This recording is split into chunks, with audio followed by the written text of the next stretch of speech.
Hi, Blastpop here. Today I'm taking a look at the Solitaire Advanced Squad Leader module in the second edition. The second edition essentially had all the information and contents of the first edition, but with additional nationalities that were fleshed out in the time between the first and second editions. It's published by MMP, and the comes in a 1-inch box, a wide box. So essentially, there's no boards. There's counters, and there's a lot of charts and rules. Essentially, is what it comes down to, along with several scenarios. A couple samples up here of some of the counters that are in the game. They're really informational type counters that are used to facilitate the use of the solitaire rules. It should be known that while you're using the advanced squad leader rules to resolve battles, the solitaire system doesn't allow you to take scenarios that already exist in the system and retrofit them into a solitaire mode. The setup is quite different. How the enemies are encountered and created is a lot different than what you would expect to see in the advanced squad leader game.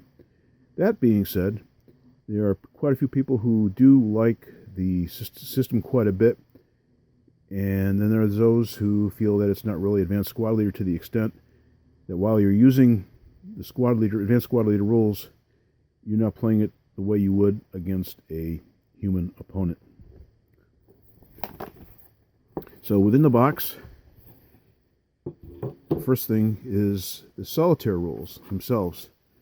Now, Advanced Squad Leader is well known for its rules and its length and complexity, as well as the breadth and depth of what is covered. Solitaire ASL is no different in that respect. There's plenty of information and a lot to consume before you can play. You have charts for each nationality, and you got rules to also reflect how you find the enemy units. Additionally,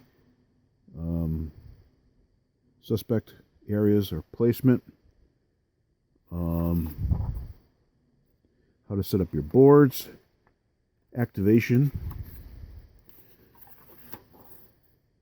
what happens when you select the forces that you're coming up against, what do you do, and resolve it or factor it out so that it becomes normalized and part of the game situation. So there's several pages with respect to that. Enemy attacks,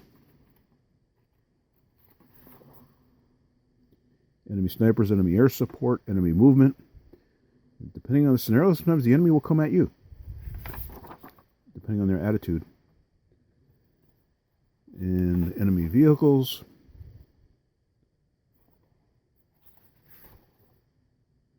If you want to see more, just stop your video.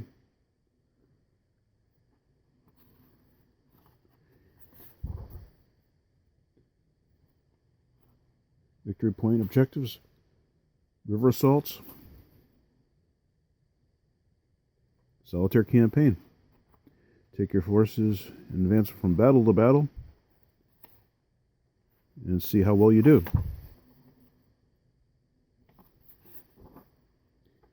Orders of battle for German, Italian, Finnish, French, Japanese, Russian,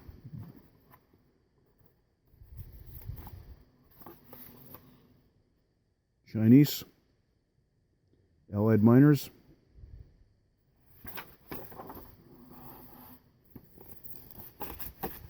so all told, and obviously you don't have to read every last detail, you're talking 34 pages, it looks like, in the small print.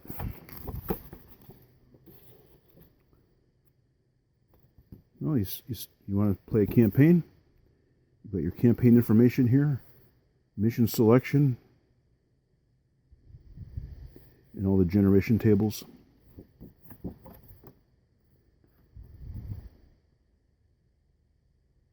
campaign companies, theater opposition chart, victory, determination table. I'm just going to go through this fairly quickly because there's just so much of it, but I want to give you the sense of what's involved. Here's the meat and potatoes of what you'll refer to most turns: enemy activation, terrain selection, enemy action tables, priorities and attacks, based on the attitudes of the enemy, what they might do to you, random events,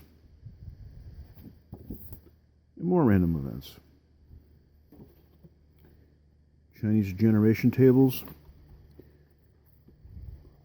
tells you what to expect when you run into them, what kind of forces when you generate them.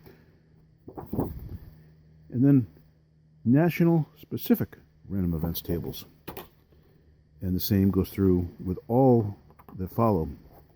British PTO forces, so you got the Pacific Theater of Operations, U.S. Pacific Theater of Operations, partisan generations,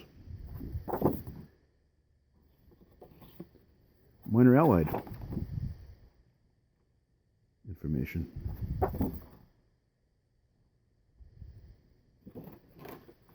German generation table. This one probably will see a lot of action. Russian generation tables. What do you do when you run into Russians? Italian forces and their generation tables.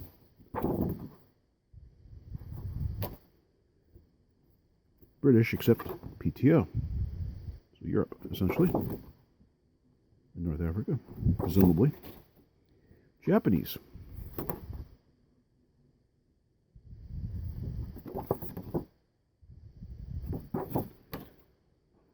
U.S. non-Pacific generation tables.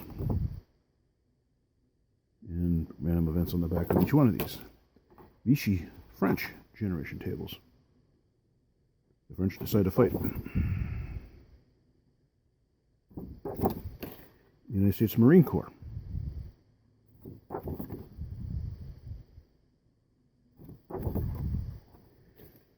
Two counter sheets.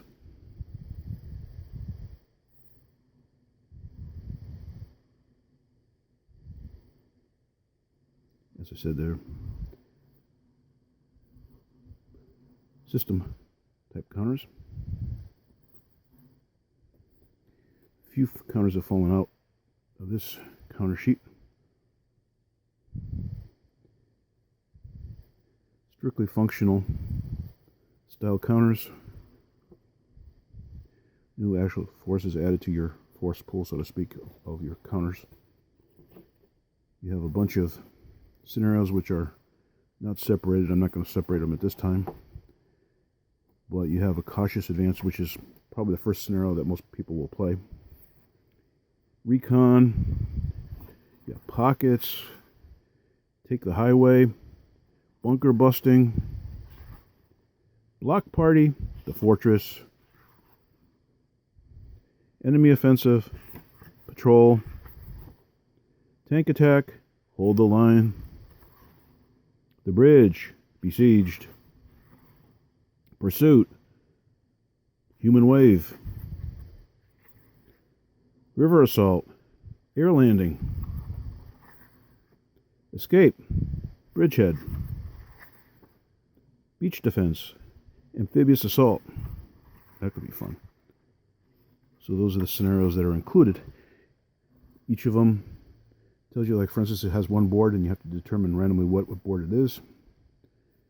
Enemy sniper activation numbers, placement, entry, how it ends, special rules. Cautious advance is rather limited. Go to recon and there's several more rules involved.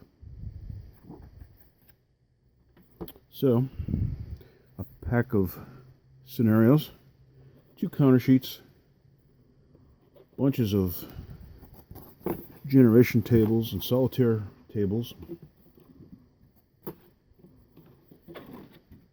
generic tables for most battles, and then the rules. This has been out of print for several years.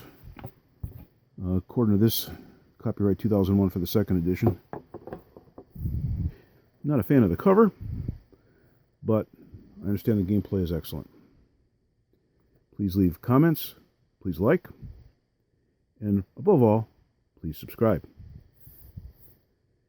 This has been Blastpop. Bye.